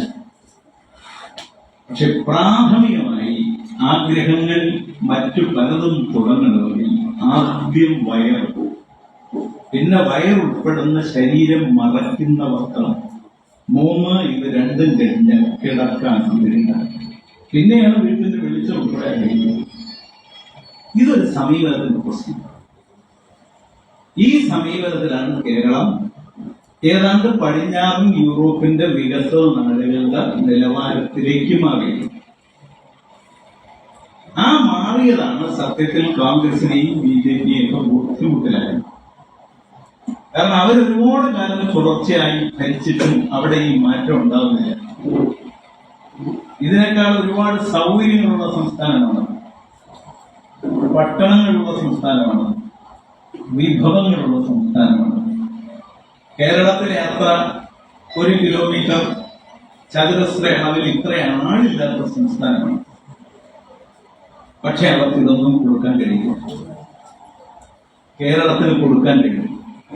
അതൊരു സമീപനമാണ്. അവിടെയും കൊടുക്കാൻ കഴിഞ്ഞിട്ടില്ലെന്ന് ചോദിച്ചാൽ ചിലർക്ക് കൊടുക്കാൻ കഴിഞ്ഞിട്ടുണ്ട്, പക്ഷെ പരക്കെ കഴിയുന്നില്ല. ഒരാൾക്ക് ഒരു 10 ഏക്കർ ഭൂമിയിൽ ഒറ്റ കെട്ടിടം ഉണ്ടാക്കി അവിടെ താമസിക്കാൻ അനുവാദമുണ്ട്. പക്ഷെ എല്ലാവർക്കും വീട് എന്ന് പറയുന്നത് ഒരു മനോഭാവത്തിന്റെ പ്രശ്നമാണ്. ആ മനോഭാവമാണ് കോൺഗ്രസിനെയും കമ്മ്യൂണിസ്റ്റ് പാർട്ടിയും എല്ലാം വ്യത്യസ്തമാക്കുന്നത്. ഞാൻ ആഹാരം കഴിക്കുമ്പോൾ നീ വിശക്കാൻ പാടില്ല എന്ന് പറയുന്ന ഒരു രാഷ്ട്രീയമുണ്ട്. നീ എത്ര വിശന്നാലും കുഴപ്പമില്ല, എനിക്ക് നല്ല ആഹാരം നിറച്ച് കഴിക്കണം, ഞാൻ എറിയുന്ന വല്ല മാലിന്യവും വേണമെങ്കിൽ നീ എടുത്തോളൂ, അത് എന്റെ പട്ടി കഴിച്ചതിന്റെ ബാക്കി എന്ന് കരുതുന്നത് ഒരു സമീപനം. ഈ 2 സമീപനങ്ങളും എന്നും ലോകമായി. ഈ 2 സമീപനങ്ങളും പുലർത്തുന്ന രാഷ്ട്രീയത്തെയാണ് 2 നയങ്ങളുള്ള 2 സമീപനങ്ങളുള്ള രാഷ്ട്രീയം എന്ന് രൂപപ്പെടുത്തുന്നത്. അതിൽ ഒരു സമീപനത്തിന്റെ രാഷ്ട്രീയമാണ് ഇടതുപക്ഷ ജനാധിപത്യ മുന്നണി ഉണ്ടാക്കുന്നത്. അപ്പോഴും മനുഷ്യന് വിഷമങ്ങളില്ലേ? വിഷമങ്ങളുണ്ടാകും. ഇപ്പൊ കേരളം പോലെ ഒരു സംസ്ഥാനത്ത് ഇന്ത്യയുടെ മൊത്തം ഭൂമിയുടെ 1% നമുക്കുള്ളൂ. പക്ഷെ മൊത്തം ജനതയുടെ 3% നമുക്കുള്ളൂ. അപ്പൊ നമുക്ക് ജീവിക്കാൻ, നമുക്ക് പുറത്തുകൂടെ പോയേ ജീവിക്കാൻ. അപ്പൊ പുറത്തു പോകാൻ വേണ്ടി നമുക്ക് ഒന്നേ ചെയ്യാൻ പറ്റും. അതായത് പുറത്തുകൂടെ പോയി പുറത്തുള്ള ചിലതിനോടുകൂടി മത്സരിച്ച് ജീവിക്കണമെന്ന് ഒരു സമൂഹം തീരുമാനിച്ചാൽ ആ സമൂഹത്തിന് അതിന് ഒരു സൗകര്യം ഉണ്ടാക്കാൻ, യോഗ്യത ഉണ്ടാക്കാൻ ഒന്നേ വഴിയുള്ളൂ, അത് വിദ്യാഭ്യാസം. വിദ്യാഭ്യാസത്തിൽ കേരളം ഇന്ത്യയുടെയും എവിടത്തെയും മുമ്പിൽ മാത്രമല്ല, ഏതാണ്ട് ലോക നിലവാരത്തിൽ നിന്നതിന്റെ പ്രധാനപ്പെട്ട കാര്യം നമുക്ക് ലോകത്തോട് ചേർന്ന് നിന്നേ ജീവിക്കാം. നമുക്ക് ഒരുപാട് ആഗ്രഹങ്ങളുണ്ട്. ലോകത്തോട് മത്സരിച്ച് ലോകത്തിലുള്ള ഏത് തൊഴിലും മത്സരിച്ച് നേടാൻ തക്ക തരത്തിൽ വലിയ യോഗ്യത നേടിയേ നമുക്ക് ഇന്ത്യയുടെ 1% കോടിയിൽ 3% മനുഷ്യർ ഞെരുങ്ങി ജീവിക്കുമെന്ന് നമുക്ക് പറ്റില്ല. നമ്മുടെ ആസൂത്രണത്തിലൊക്കെ പണ്ടേ ഇതുണ്ടായിരുന്നു. പക്ഷെ അതിനൊരു ശാസ്ത്രീയത വന്നത്, അതിനൊരു രാഷ്ട്രീയ സമീപനം വന്നത് ആധുനിക കേരളം രൂപീകരിക്കപ്പെട്ടതിന് ശേഷം. കേരളം രൂപീകരിച്ച 1956 നവംബർ 1 തീയതി. 57 ആദ്യ ഇലക്ഷൻ ഇവിടെ നടക്കുന്നത്. ആ ഇലക്ഷനിലാണ് ലോകത്തെ അത്ഭുതപ്പെടുത്തി കേരളത്തിൽ കമ്മ്യൂണിസ്റ്റ് പാർട്ടി ബാലറ്റ് പെട്ടിയിലൂടെ അധികാരത്തിൽ വന്നത്. അപ്പൊ അവിടെ ഒരു പുതിയ സമീപനം വെച്ചു. ആ സമീപനം അന്ന് ഇന്ത്യക്ക് മനസ്സിലായി. അതുകൊണ്ടാണ് ആ ഗവൺമെന്റിനെ പിരിച്ചുവിട്ടത്. അതായത് ചിലപ്പോഴങ്ങനെയാണ് 2 സമീപനങ്ങൾ തമ്മിൽ ഏറ്റുമുട്ടുമ്പോൾ ഒരു സമീപനം ശരിയാണെങ്കിലും അത് ചെറുതാണെങ്കിൽ വലിയവരെ താങ്ങുന്ന, വലിയവർക്ക് വേണ്ടി നിൽക്കുന്ന വേറൊരു സമീപനത്തിന് മനസ്സിലായി. ആ മനസ്സിലായില്ലായ്മ കൊണ്ടാണ് പിരിച്ചുവിട്ടത്. പക്ഷെ പിരിച്ചു വിട്ടാൽ ആ സമീപനം മാറുകയാണ്. ചിലതങ്ങനെയാണ്. ചില കൊച്ചുങ്ങളുടെ ഒരു നല്ല കാര്യം പറഞ്ഞാൽ ആ കൊച്ചിനെ അടിച്ച് തിരുത്താമെന്ന് വെച്ചാൽ അടിച്ചു വേണമെങ്കിൽ അവൻ അല്പം കരഞ്ഞൊതുങ്ങും, പക്ഷെ ആ സമീപനം മാറ്റാൻ പറ്റില്ല. കാരണം ആ സമീപനം ശരിയായെങ്കിൽ സമീപനത്തെ മാറ്റാൻ പറ്റില്ല. അതുകൊണ്ടാണ് ഇന്ത്യയിൽ കുറച്ചു പേർക്ക് വീട് മതി എന്നുള്ളത് വന്ന ഭരണകൂടത്തിന്റെ ഒരു കോൺഗ്രസ് സമീപനമായിരുന്നു. കുറച്ചുപേര് പഠിച്ചാൽ മതി എന്നുള്ളൊരു സമീപനമായിരുന്നു. കുറച്ചുപേര് നല്ല സാരി ഉടുത്താൽ മതി എന്നുള്ളൊരു സമീപനമായിരുന്നു. കുറച്ചുപേർക്ക് നല്ല തടി ഉണ്ടായാൽ മതി, ബാക്കിയുള്ളവർ നിറച്ച് കഴിക്കട്ടെ, അതൊരു സമീപനമായിരുന്നു. ഈ കേരളത്തിൽ തന്നെ നിങ്ങൾക്കറിയാം, ഈ ദളിത് ഒക്കെ ഇപ്പോഴും മാറ്റം വരുന്നുണ്ട്. എടുത്താൽ ചില വിഭാഗത്തിൽപ്പെട്ട മനുഷ്യർ, ചെറിയ മനുഷ്യരെ, ഒരു 3 തലമുറ കുറച്ച് ആഹാരമേ നിങ്ങൾ കഴിച്ചുവെങ്കിൽ അവർ ചെറിയ മനുഷ്യരായിപ്പോകും. ഒരു 2-3 തലമുറ ഒരു ജോലിയും ചെയ്യാതെ ഒരുപാട് ആഹാരം കഴിച്ചാൽ അവർ ശാരീരികമായി തന്നെ പാരമ്പര്യമായി വലിയ മനുഷ്യർ. ഇതെല്ലാം കേരളം പതുക്കം മാറ്റി. പഴയ ദളിതനല്ല കേരളത്തിലെ പുതിയ ദളിതൻ, പഴയ പിന്നോക്കക്കാരനല്ല പുതിയ പിന്നോക്കക്കാരൻ. പണ്ടത്തെ മനുഷ്യരല്ല ഇപ്പോഴത്തെ മനുഷ്യർ. ഇപ്പോഴത്തെ കേരളത്തിലെ ഒരു പ്രശ്നം എന്താണെന്ന് വെച്ചാൽ, അത് നമ്മൾ ഈ എക്സർസൈസ് ഒന്നും ഇല്ലാതെ ഒരു ജാതി വെറുതെ ജീവിക്കുന്നത് കൊണ്ട് ഈ പാരമ്പര്യ ജീവിതശൈലി രോഗങ്ങൾ ഏറ്റവും കൂടുതലാണ്. ഇപ്പം കേരളത്തിൽ 7 പേർ മരിച്ചാൽ 5 പേർ മരിക്കുന്നത് ആഹാരം കൂടുതൽ കഴിച്ചുണ്ടാകുന്ന രോഗമുണ്ട്. അങ്ങനെ മനുഷ്യൻ രോഗം വരാം, അതായത് കുറച്ച് കഴിച്ചാലും. എന്നാൽ ഒരു 50 വർഷം മുമ്പ് കേരളത്തിലെ കറുത്തവനും ദളിതനും പെണ്ണും പിന്നോക്കക്കാരനും സാധാരണ മനുഷ്യനും മരിച്ചത് ആഹാരം കഴിക്കാത്തതുകൊണ്ട്. അപ്പൊ ഇത് രണ്ടും സംഭവിക്കും. ഇത് ഒരു സമീപനമാണ് കേരളത്തെ മാറ്റിയത്. മാറേണ്ട ഒരുപാട് കാര്യങ്ങൾ ഇനിയും കാണും. പക്ഷെ ഒരു രാജ്യത്ത് 2 സമീപനങ്ങൾ തമ്മിൽ രാഷ്ട്രീയമായി ഏറ്റുമുട്ടുന്ന ആദ്യ ഘട്ടങ്ങളിൽ ലോകം മുഴുവൻ എഴുതിയത് ഈ കേരളത്തിൻ്റെതാണ് ശരി എന്ന്. അങ്ങനെ കേരളത്തിൻ്റെതാണ് ശരി എന്ന് പറഞ്ഞാൽ ഒരു ശരി അടി മുതൽ മുടി വരെ നടപ്പാക്കിയാലേ ശരിയാണ്. ആ ശരിയാണ് ഈ പഞ്ചായത്ത് രാജ് സംവിധാനം. പഞ്ചായത്ത് രാജ് സംവിധാനമൊക്കെ ആദ്യം ആലോചിക്കുന്ന കമ്മ്യൂണിറ്റികളാണ്. അത് ഏറ്റവും ഭംഗിയായി പറഞ്ഞത് മഹാത്മാഗാന്ധിയാണ്. പക്ഷെ മഹാത്മാഗാന്ധിയുടെ നാട്ടിൽ അത് നടപ്പാക്കാൻ പറ്റില്ല. മഹാത്മാഗാന്ധിയുടെ ഫോട്ടോ വെച്ച് ഒരുപാട് കാലം ഒരുപാട് പേര് ഇന്ത്യയിൽ പല പല തരത്തിൽ ധരിച്ചിട്ടുണ്ട്. അവിടെയൊന്നും ഇത് വന്നില്ല. ഇത് നടപ്പാക്കിയത് കേരളത്തിലാണ്. കിട്ടുന്ന പൈസ ബഡ്ജറ്റിൽ വരുമ്പോൾ അതിൽ മുഖ്യ പങ്ക് താഴെത്തട്ടിൽ പഞ്ചായത്ത് ത്രിതല സംവിധാനത്തിലൂടെ മുനിസിപ്പൽ കോർപ്പറേഷൻ സംവിധാനത്തിലൂടെ കൊടുക്കാൻ തീരുമാനിച്ചപ്പോഴാണ് പട്ടിണി നടന്നത്. അത്താഴം ഉറപ്പുണ്ടെന്ന് കണ്ടത്. ഇപ്പൊ കേരളത്തിലെ ഒരു ചെറിയ പ്രശ്നം അതിദാരിദ്ര്യം എന്ന് പറയുന്നത്. ഈ അതിദാരിദ്ര്യം എന്ന് പറയുന്നത് അരി കിട്ടാത്തതുകൊണ്ടല്ല, അരി കിട്ടിയാലും വേവിക്കാൻ പറ്റാത്ത അന്തരീക്ഷമുള്ള ചിലത്. ഈ വേവിച്ചാലും ആഹാരം കഴിക്കാൻ പറ്റാത്ത അന്തരീക്ഷമുള്ള ചില വീടുകളുണ്ട്. ഞാൻ അതിന്റെ കാര്യങ്ങളൊന്നും പറഞ്ഞു പോയില്ല. അവിടെ ഒരു അതിദാരിദ്ര്യമുണ്ട്. കേരളത്തിൽ ഏറ്റവും കൂടുതലുള്ളത് പത്തനംതിട്ട ജില്ലയിലാണ്. അവിടുത്തെ എനിക്ക് ഏറ്റവും ഇഷ്ടപ്പെട്ട ഒരു നേതാവ് എന്ന് പറയുന്ന ഒരു മത നേതാവാണ്. അദ്ദേഹം ഈ ക്രിസോസ്റ്റം വലിയ തിരുമേനിയുണ്ട്. അദ്ദേഹം മരിച്ചു. അദ്ദേഹം കോഴഞ്ചേരിയില്ല.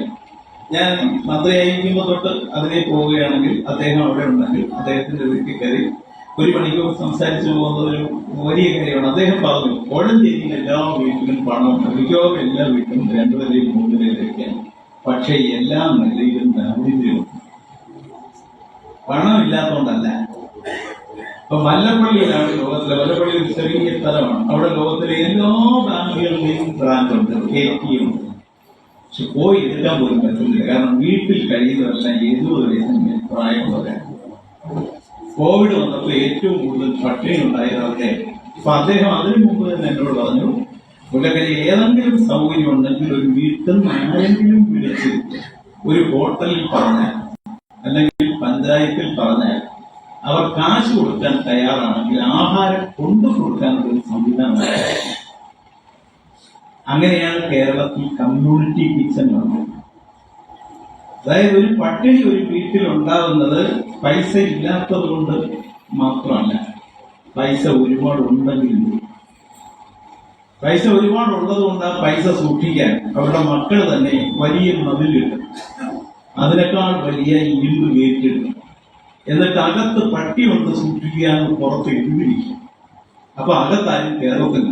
അപ്പൊ അകത്ത് രണ്ടുപേർ 70 വയസ്സ് കഴിഞ്ഞവർ പനി പിടിച്ച് കിടന്നു പോയാൽ വീട്ടിൽ ആഹാരം ലഭിക്കാൻ ഒരാളില്ലെങ്കിൽ അവിടെ അരി ഉണ്ടെങ്കിൽ ചോറാവില്ല, അവിടെ പണം ഉണ്ടെങ്കിൽ ആഹാരം കിട്ടുക.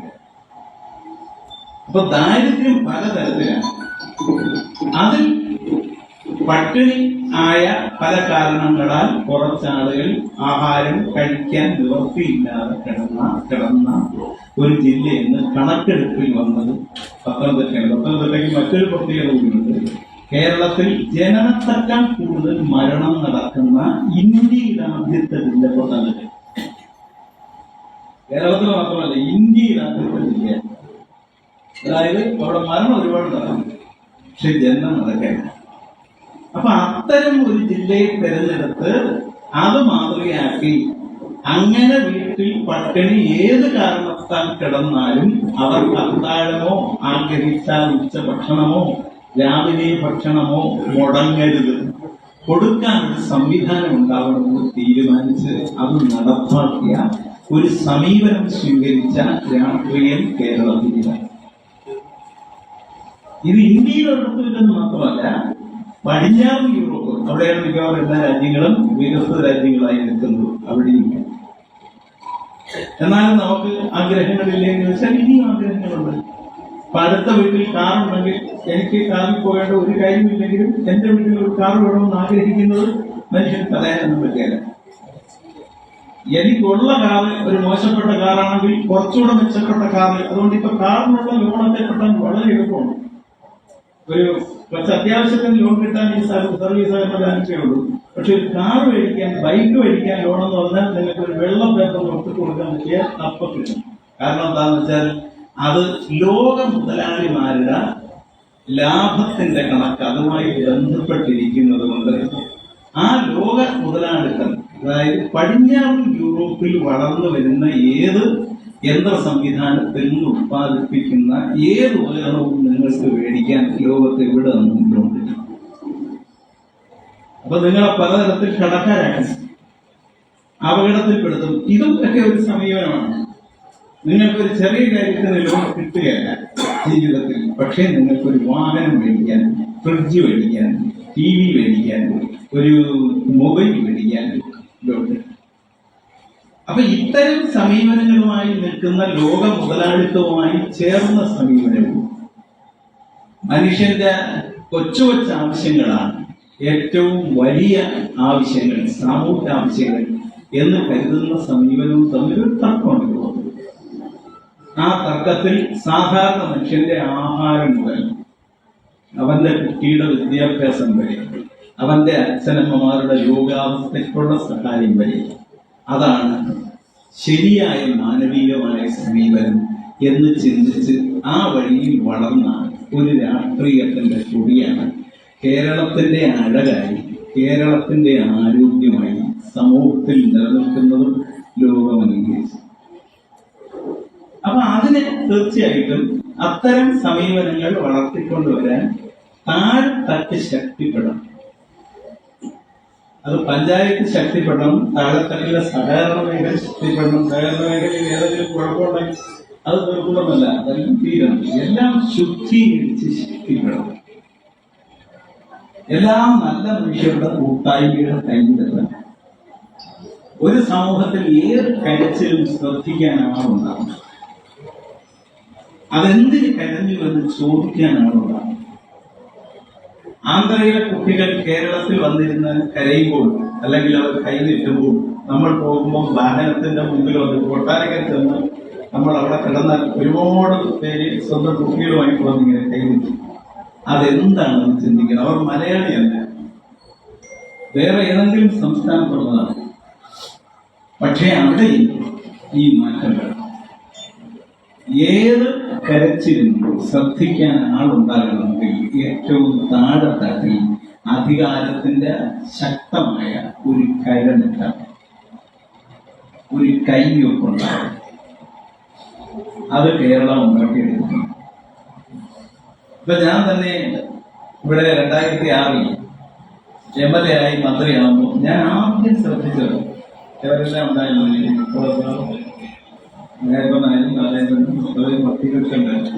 ഞാൻ തന്നെ പറഞ്ഞു എനിക്ക് കിട്ടുന്ന വർഷത്തോളം കിട്ടുന്ന 1 കോടി രൂപയാണ്. അത് മുഴുവൻ ഈ ചടയമംഗലം മണ്ഡലത്തിലെ എല്ലാ വീടുകളിലും പഠിക്കുന്ന കുട്ടികൾക്ക് ചെമ്മിനി വിളക്കിന്റെ മുമ്പിലല്ലാതെ ഒരു ഇലക്ട്രിക് ബൾബിന്റെ സഹായത്താൽ പഠിക്കാൻ അവസരം ഉണ്ടാക്കാൻ വേണ്ടി ഈ പണം മുഴുവൻ കൊടുക്കണം. 3 വർഷം ശേഷം ചടയമംഗലം മണ്ഡലം സമ്പൂർണ്ണ വൈദ്യുതീകരിച്ച മണ്ഡലം. അത് ആദ്യത്തെ 3 വർഷം ആ പൈസ വേറെ ഒന്നും ചെലവഴിച്ചില്ല. കാരണം ഒരു കുട്ടിയുടെ വീട്ടിൽ വെളിച്ചം വീണ് വന്നാൽ അത് അവന്റെ കുറ്റമല്ല. ചിലപ്പം 2 പോസ്റ്റ് ഇടാൻ കഴിയാത്ത, ചിലപ്പം അവിടെ നിന്ന് വയറിംഗ് നടത്താൻ കഴിയാത്തവർ. ഗവൺമെന്റ് അന്ന് അതുവരെ നിന്നൊരു നിയമം ഉണ്ടായിരുന്നു, ഇങ്ങനെ വ്യക്തിപരമായ ആവശ്യത്തിന് കൊടുക്കാൻ പാടില്ല. പക്ഷെ വ്യക്തിപരമായ ഒരുത്തന്റെ നൊമ്പരം ഒരു സമൂഹത്തിന്റെ നൊമ്പരമാണ്. അതുകൊണ്ട് ക്യാബിനറ്റ് തന്നെ മുഖ്യമന്ത്രി ക്യാബിനറ്റ് തന്നെ തീരുമാനിച്ചു, ഈ കുട്ടികളുടെ വിദ്യാഭ്യാസത്തിന് വീട്ടിൽ ലൈറ്റ് ഇല്ലെങ്കിൽ അത് വ്യക്തിപരമായ കാര്യമായി കണക്കാക്കണം, അതൊരു സാമൂഹ്യ ഉത്തരവാദിത്വം. അങ്ങനെ ഒരു പ്രത്യേക ഓർഡർ വെച്ച് അത് നടത്തണം. ഞാൻ മാത്രമല്ല, കേരളത്തിലെ മിക്കവാറും എല്ലാ MLA വരെ നമ്മൾ സ്വീകരിച്ചു. അപ്പൊ ഈ സമീപനം കൊണ്ട് സത്യത്തിൽ വളരെ വളരെ മുമ്പോട്ട് പോയ ഒരു മനുഷ്യപ്പറ്റുള്ള താഴെത്തട്ടിലെ വേദനകൾ പരിഹരിക്കാനുള്ള ബോധപൂർവമായ ഒരു രാഷ്ട്രീയം വളർത്തിയെടുത്ത ഒരു സമീപനത്തില്ല. അതൊരു മുതലാളിത്ത വിരുദ്ധ സമീപനമാണ്, അതൊരു ജന്മിത്വ വിരുദ്ധ സമീപനമാണ്, അതൊരു വർഗീയ വിരുദ്ധ സമീപനമാണ്, അതൊരു മതേതരത്വ മാനവികതയുടെ പക്ഷത്ത് നിന്നുള്ള മനുഷ്യപ്പറ്റുള്ള സമീപനം. ആ സമീപനമാണ് നമ്മൾ മാറ്റി മറിച്ചത്. നമുക്ക് വിശപ്പിനെ കുറിച്ച് അധികം പറയാനില്ല, തത്വത്തെ കുറിച്ച് പറയാനില്ല. ഇപ്പൊ വയനാട് തന്നെ ദുരന്തം ഉണ്ടായപ്പോൾ പത്രം ശേഖരിക്കാൻ പറഞ്ഞപ്പോൾ കേരളത്തിലെ എല്ലാവരും ഒരു കാര്യം തീരുമാനിച്ചു, പുതിയ വസ്ത്രം. കാരണം കേരളത്തിൽ ഏത് ദുരന്തത്തിൽ പെട്ടു നിൽക്കുന്നവരും പഴയ വസ്ത്രം സ്വീകരിക്കാൻ ഒരു ബോധമാണ്. ആന്ധ്രയ്ക്ക് ആ ബോധമില്ല. അവർ വരുമ്പോൾ നിങ്ങൾ ഏത് വസ്ത്രം കൊടുത്താലും സ്വീകരിക്കും. മറ്റ് സംസ്ഥാനങ്ങൾക്ക് ആ ബോധമില്ല. ഈ ബോധം ഉണ്ടാക്കിയത് മാനവികതയ്ക്ക് വെറും മാനവികത എന്ന് മാത്രമല്ല, അതിനൊരു അന്തസ്സിന്റെ അടയാളം കൂടി രേഖപ്പെടുത്തിയ, മാനവികതയ്ക്ക് ഒരു പുതിയ മുഖം നൽകിയ ഒരു സമീപനം സ്വീകരിച്ച് അത് മനുഷ്യന്റെ മനസ്സിൽ നിക്ഷേപിച്ച ഒരു സംസ്കാരവും രാഷ്ട്രീയവും രൂപപ്പെടുത്തിയ നാടാണ്. അത് നമുക്ക് വളർത്തണം. അത് വളർത്തുന്നതിന് 2 കാര്യങ്ങളുണ്ടാകും. ഒന്ന്, അത് വളരണമെങ്കിൽ വർഗീയതയില്ലാത്ത ഒരു കേരളം. 3, അത് വളരണമെങ്കിൽ മനുഷ്യനെ അധികം ചൂഷണം ചെയ്യാത്ത ഒരു കേരളം. അങ്ങനെ ഒരു കേരളം സൃഷ്ടിക്കാനുള്ള രാഷ്ട്രീയം ഇന്ന് കൈവശമുള്ളത് ഇടതുപക്ഷ ജനാധിപത്യ മുന്നണിയുടെ. ആ കേരളം വിജയകരമായി ഞാൻ വളർന്നു വന്ന കേരളം വളർത്തിയെടുത്ത പ്രത്യേക സാഹചര്യത്തിൽ ഇത് കേരളത്തിന്റെ അഭിമാനകരമായ ഒരു രാഷ്ട്രീയം. അതിന് നിങ്ങൾ ഈ വാർഡിൽ നിങ്ങൾക്ക് വേണ്ടി പ്രവർത്തിച്ച ഒരാൾ ജോലി കിട്ടി അവരുടെ ജീവിതത്തിന്റെ യാത്രയിൽ മാറിപ്പോകുമ്പോൾ നിങ്ങൾക്ക് വേണ്ടി ഇടതുപക്ഷ ജനാധിപത്യ മുന്നണി നിയോഗിച്ചിരിക്കുന്ന ഒരു തുടർച്ചയ്ക്കും വളർച്ചയ്ക്കും ഈ വർഗീയതയ്ക്കും വലതുപക്ഷത്തിനും എതിരായ രാഷ്ട്രീയത്തിന്റെ കൊടി പിടിച്ച് നിങ്ങളെ മുമ്പിൽ നിന്ന് സത്യസന്ധമായി ചതിക്കാതെ മുന്നോട്ട് കൊണ്ടുപോകാൻ സാറ് ചൂടനെ കരിവാൾ ചുറ്റിക നക്ഷത്രമടയാളത്തിൽ വിജയിപ്പിക്കാനുള്ള പ്രവർത്തനങ്ങൾ പ്ലാൻ ചെയ്തു. അതൊരു കുറവുമില്ല, അത് നടപ്പാക്കി. 10-ാം തീയതി വോട്ട് കഴിഞ്ഞ് 11-ാം തീയതി ആകുമ്പോൾ ഈ വാർഡിന്റെ ചരിത്രത്തിലെ ഏറ്റവും വലിയ ഭൂരിപക്ഷത്തിൽ വിജയിപ്പിച്ചു എന്ന് ഉറപ്പാക്കാൻ പരിശ്രമിക്കണമെന്ന് നിങ്ങളോട് അഭ്യർത്ഥിച്ച് ഈ കൺവെൻഷൻ ഉദ്ഘാടനം ചെയ്തതിനെ അറിയിച്ച് ഞാൻ അവസാനിപ്പിക്കുന്നു. അഭ്യർത്ഥന. സാറിനെ അടുത്തതായി CPM-ന്റെ സംസ്ഥാന കൗൺസിലർ സാവധ്യ സ്നേഹത്തിന്റെ ക്ഷണിക്കുകയാണ്.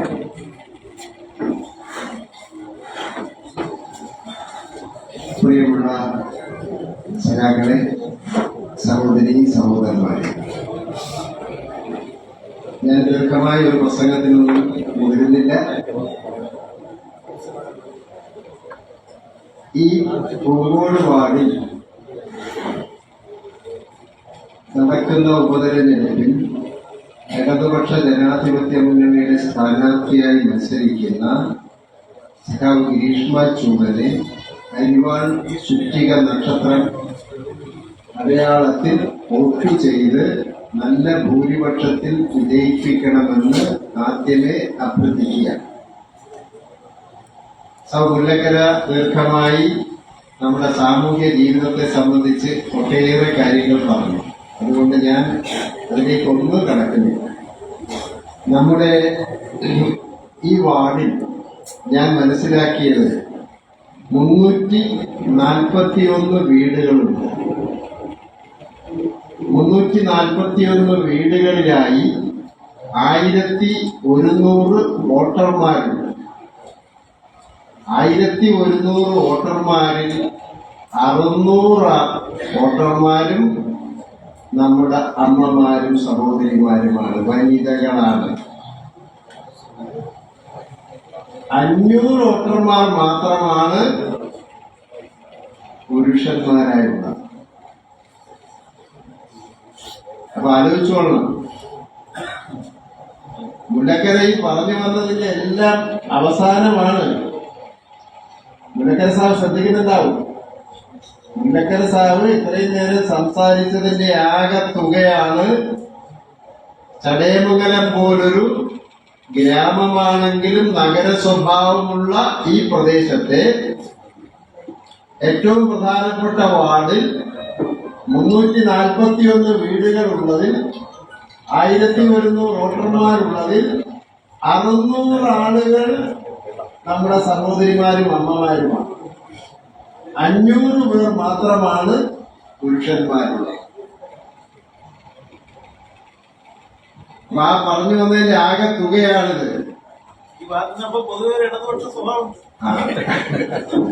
ഇത് ആകെ തുകയാണെന്ന് ഞാൻ പറയാൻ കാരണം, ഇങ്ങനെ ഒരു സമൂഹം രൂപപ്പെടുന്നതിൽ കേരളത്തിലെ ഇടതുപക്ഷ പ്രസ്ഥാനങ്ങൾ, പ്രത്യേകിച്ച് കമ്മ്യൂണിസ്റ്റ് പ്രസ്ഥാനം വഹിച്ച പങ്കാണ് അടയാളപ്പെടുത്തുന്നത്. ഒറ്റ കാര്യമേ ഞാൻ പറയുന്നുള്ളൂ, നമ്മൾ എങ്ങനെ നമ്മളായെന്ന് നമ്മളോർക്കുക. ഈ ആധുനിക കേരളം എങ്ങനെ ഉണ്ടായി? ഇങ്ങനെ 1100 വോട്ടർമാരിൽ 600 പേരും നമ്മുടെ സഹോദരിമാരും 500 പേർ മാത്രം പുരുഷന്മാരുമായിട്ടുള്ള ഒരാധുനിക സമൂഹം കേരളത്തിൽ രൂപപ്പെടുന്നതിന് കമ്മ്യൂണിസ്റ്റ് ഇടതുപക്ഷ പ്രസ്ഥാനങ്ങൾ സ്വീകരിച്ച നയസമീപനങ്ങളാണ് എന്നതാണ് അഭിമാനത്തോടെ ഈ വാർഡിലെ വോട്ടർമാരെ പഠിപ്പിക്കേണ്ടത്. ആ നേട്ടത്തിന്റെ പങ്കൊക്കെ അനുഭവിക്കുന്നവരാണ് നമ്മൾ. വിദ്യാഭ്യാസത്തെ കുറിച്ച് പറഞ്ഞത്, ലോകത്ത് ഏറ്റവും കൂടുതൽ വിദ്യാസമ്പന്നരുള്ള, ഉന്നത വിദ്യാഭ്യാസമുള്ള മലയാളികൾ. പട്ടിണിയുടെ കണക്ക് പറഞ്ഞു, UP-യിൽ 23% ജനങ്ങളും പട്ടിണിക്കാരാണ്. ബീഹാറിൽ 30% പട്ടിണിക്കാരാണ്. നരേന്ദ്രമോദിയുടെ സ്വന്തം നാട് ഗുജറാത്തിൽ 21% പൂർണ്ണ പട്ടിണിക്കാരുള്ള നാടാണ്. കേരളത്തിലോ 0.5%. അതാ പറഞ്ഞ അതിദരിദ്രത്തിന്റെ കാര്യം. ആ 63,000 ആളുകളെ കൂടി, കുടുംബങ്ങളെ കൂടി അതിദാരിദ്ര്യത്തിൽ നിന്ന് മോചിപ്പിച്ചാൽ ലോകത്തെ സമ്പന്ന രാജ്യങ്ങൾക്കൊപ്പം, ഇന്ത്യയിലെ 1-ാം സ്ഥാനമെന്നല്ല, ലോകത്തെ സമ്പന്ന രാജ്യങ്ങൾക്കൊപ്പം മലയാളികൾ പട്ടിണിയില്ലാത്ത ഒരു നാടായി കേരളം പരിവർത്തനം ചെയ്യും. അതാണ് ഇടതുപക്ഷത്തിന്റെ പങ്ക്. ഇവിടെ ഇരിക്കുന്നുണ്ടല്ലോ, അതാണ് തട്ടമിട്ട സഹോദരിമാരിയ്ക്കുന്നുണ്ട്, കുറച്ചപ്പുറത്ത് പൊട്ടുതൊട്ട സഹോദരിമാരിയ്ക്കുന്നുണ്ട്, സാരി ഉടുത്തവരുണ്ട്, ചുരിദാർ ഉടുത്തവരുണ്ട്. ഡിഗ്രിക്കാരുടെ കാര്യം പറഞ്ഞു. വിദ്യാഭ്യാസം ചെറുതല്ല. ഇന്ന് പുരുഷന്മാരെക്കാളും വിദ്യാസമ്പന്നർ സ്ത്രീകളാണ്, പെൺകുട്ടികളാണ്. ഏറ്റവും കൂടുതൽ ഡോക്ടറേറ്റ് എടുക്കുന്നത് ഇന്ന് പെൺകുട്ടികളാണ്. പ്രൊഫഷണൽ കോഴ്സുകളിൽ ഡോക്ടർമാരായി ഏറ്റവും കൂടുതൽ പാസ്സാകുന്നത് ഇന്ന് കേരളത്തിൽ പെൺകുട്ടികളാണ്.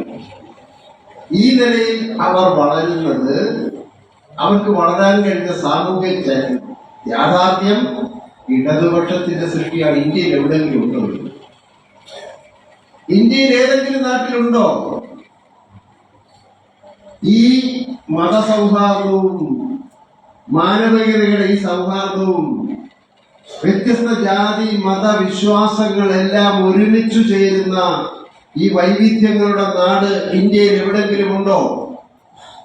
രാജ്യമാകെ കത്തുകയല്ലേ ഓരോ സ്ഥലവും, മണിപ്പൂരടക്കം ലോകമാകെ കത്തുകയില്ലേ? അപ്പോഴിനി കൊച്ചു കേരളം മതനിരപേക്ഷതയുടെ മാനവികതയുടെ നാടായി നിൽക്കുന്നത് ഈ ചെങ്കൊടിയുടെ പ്രസ്ഥാനം ഉള്ളത് കൊണ്ടാണ് എന്നത് പഠിപ്പിക്കാൻ നമുക്ക് കഴിയണം. പലപ്പോഴും നമ്മളതിന് പരാജയപ്പെട്ടു പോകുന്നു. കഴിഞ്ഞ പാർലമെന്റ് തെരഞ്ഞെടുപ്പിന്റെ അനുഭവമാണ്. കുടുംബശ്രീ പ്രസ്ഥാനം ആരുണ്ടാക്കിയത്? ലോകത്തെവിടെയെങ്കിലും 50 ലക്ഷം നമ്മുടെ സഹോദരിമാർ അംഗങ്ങളായ കുടുംബശ്രീ പ്രസ്ഥാനം കേരളത്തിൽ ഒരു വർഷം 1.5 ലക്ഷം കോടിയുടെ സ്വന്തം വ്യാപാരം നടത്തി വരുമാനമുണ്ടാക്കി. വനിതകൾ പുരുഷന്മാരെക്കാളും കുടുംബത്തിന്റെ പ്രാരാബ്ധം അല്ലെങ്കിൽ കുടുംബത്തിന്റെ ഉത്തരവാദിത്വം നിർവഹിക്കുന്ന ഒരു സമൂഹമായി കേരളം മാറിയതെങ്ങനെ? 98 കുടുംബശ്രീ പ്രസ്ഥാനം കൊണ്ടല്ലേ. അന്ന് അതിനെ എതിർക്കാൻ നടന്ന സാറിനൊക്കറിയാം. അന്ന് അതിനെ എതിർക്കാൻ കുടുംബശ്രീക്കെതിരെ ജനശ്രീ ഉണ്ടാക്കിയ കോൺഗ്രസ് അപ്പുറത്ത് നിൽക്കുക. ഈ കുടുംബശ്രീ തന്നെ അപകടമാണെന്ന് പറയുന്ന RSS സംഘപരിവാർ BJP ഇപ്പുറത്ത് നിൽക്കുക. കാരണം നസ്രീ സ്വാതന്ത്ര്യമൊക്കെ, സ്ത്രീകൾക്ക് സ്വാതന്ത്ര്യം പാടില്ല, അവരടുക്കളയിൽ കഴിയണം.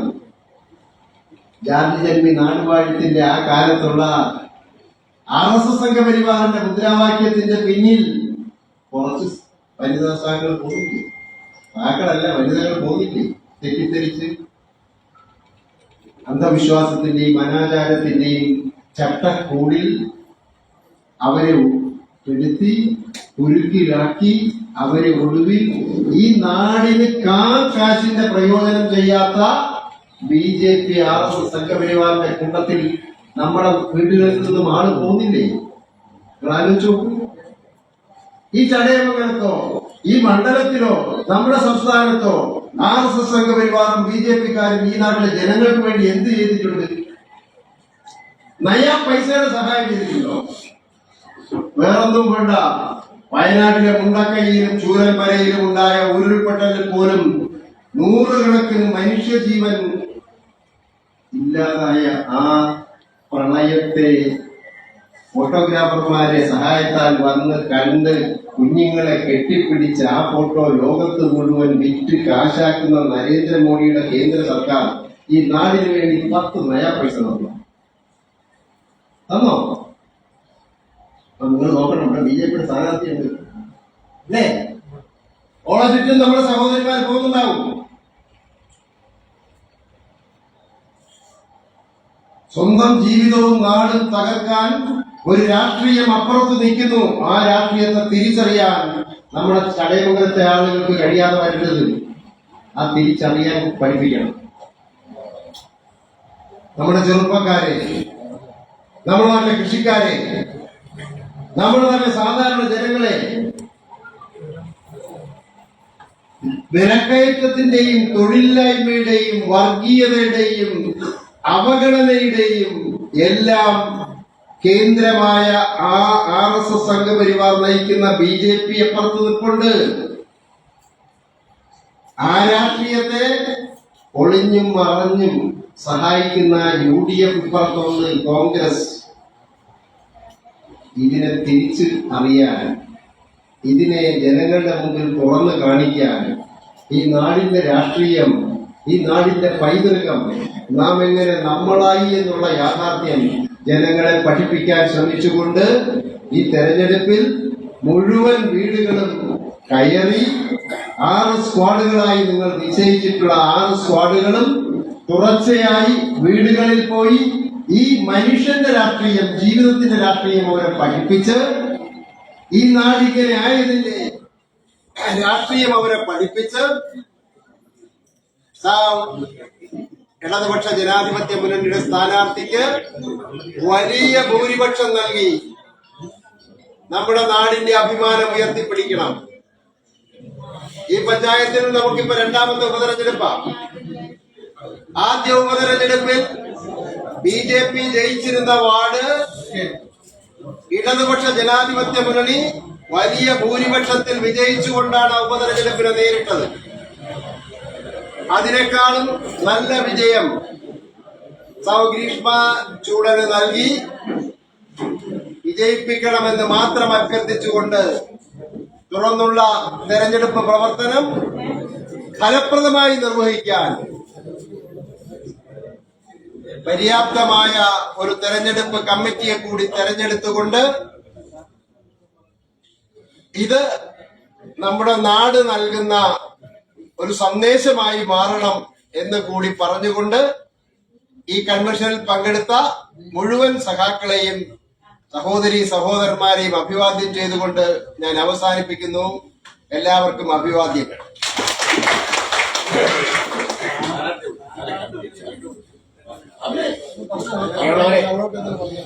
നമ്മുടെ നിരവധി നേതാക്കന്മാർ ഇവിടെ ഉണ്ട്. വിക്രം സാറുണ്ട്, മുസ്തഫ സാറുണ്ട്, അതോടൊപ്പം തന്നെ ജൂലി സാറുണ്ട്, വക്കീലുണ്ട്, പത്മകുമാർ സാറുണ്ട്, ഒരുപാട് പേരുണ്ട്. ആരും ഇനി സംസാരിക്കുന്നില്ല. നമ്മളെ സ്ഥാനാർത്ഥിയെ 2 വാക്ക്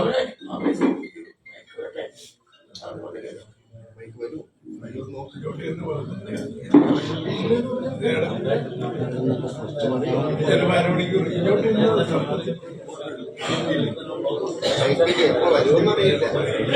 തിരിഞ്ഞു പോകും.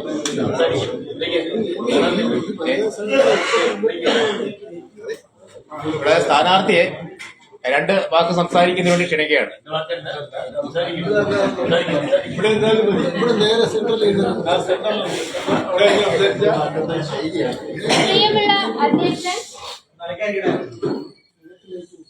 പ്രിയമുള്ള അധ്യക്ഷൻ, ബഹുമാനപ്പെട്ട മുൻ മന്ത്രി ശ്രീ മുല്ലക്കര രത്നാകരൻ അവർകൾ, വേദിയിലുള്ള LDF നേതാക്കളെ, പ്രിയപ്പെട്ടവരെ, എല്ലാവർക്കും എന്റെ നമസ്കാരം.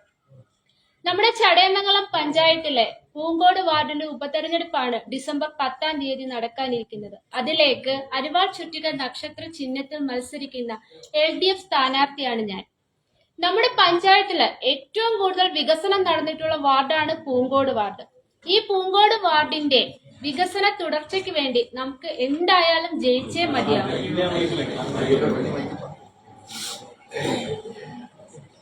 ഈ വികസന തുടർച്ചയ്ക്ക് വേണ്ടി നമുക്ക് എന്തായാലും ജയിച്ചേ മതിയാവും. എന്നെ സ്ഥാനാർത്ഥിയായി തീരുമാനിച്ച ദിവസം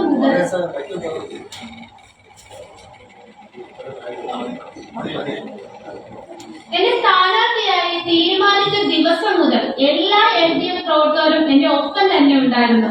അതെനിക്ക് വളരെ വലിയൊരു ആത്മവിശ്വാസമാണ് നൽകുന്നത്.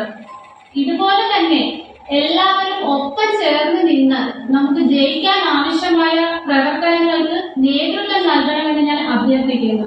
എല്ലാവരുടെയും സഹായ സഹകരണങ്ങൾ പ്രതീക്ഷിച്ചുകൊണ്ട് ഞാൻ നിർത്തുന്നു. നന്ദി, നമസ്കാരം.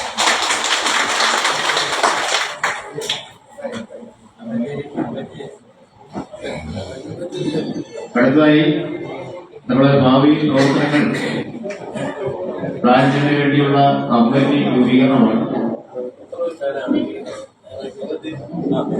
ഈ കമ്മിറ്റിയുടെ ഒരു നിർദ്ദേശം അവതരിപ്പിക്കുന്നതിന് വേണ്ടി CPM-ന്റെ ലോക്കൽ കമ്മിറ്റി സെക്രട്ടറി സഖാവ് ജയഗോപാലിനെ ക്ഷണിക്കുന്നു.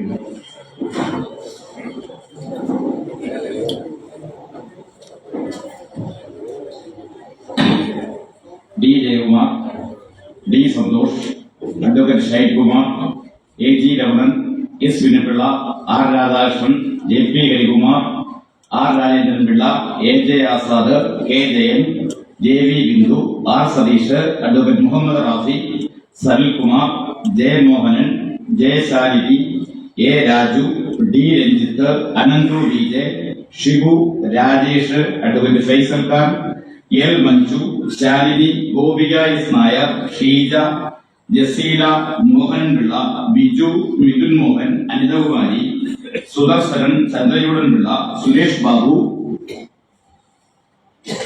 Mohan Pillai, Anil Babu, Suresh Babu, Anand Madhu, Basheer, Harikumar G P, Bindu R, Saju S, Sandhyadevi S, Parvathi Vijayan, Sunilkumar, Raju, Sreelal, Sheejakumari, Geethakumari, M Baburajan, G Ajayan, S Shanavas, Mini Sunil, T Vimalkumar, Geetha, S Shamnath, B S Sreekumar, Rajesh T K, Vijith, M R Vishnuraj, Sajeev Kumar, T S Sunilkumar, Anil Padayil, G S Rajan, Bipin Raj, Sunilkumar Edakkode, V Vinod, O B Vinoj, Padmakumar, S Razi, B Mini, Thilakan, Shamna Nizam, K Moni, Jubairiya, B Sreekumar, Rajan Pillai, Manoj Mohan, Natesan, Sudheesh, Baiju, K Raveendranath, Jasna, Safna K, Ambika Natesan, N Sreekumar, Praseetha, Bilal Muhammad,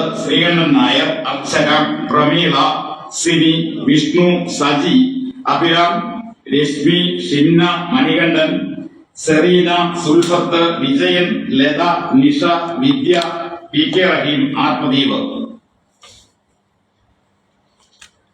ഇതിന്റെ രക്ഷാധികാരികളായി സഖാക്കൾ J